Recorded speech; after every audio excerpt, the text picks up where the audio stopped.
Hey everyone, welcome to Thread Coders. Today I'm super excited to introduce you my brand new series all about Angular.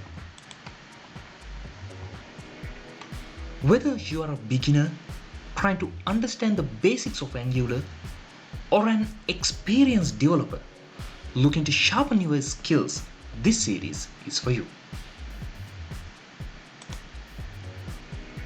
We are going to cover everything from setting up your first Angular project to mastering components, services, and state management.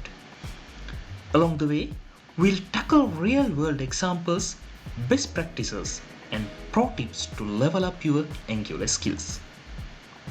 By the end of this series, you'll have the knowledge to build dynamic, scalable web applications.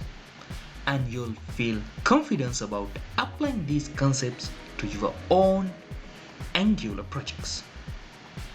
So make sure to hit that subscribe button and turn on notifications so you don't miss any updates. And if you have any question or topics you'd like me to cover, drop them in the comment below. Thanks for tuning in, and I can't wait to start this Angular journey with you. See you in the next video.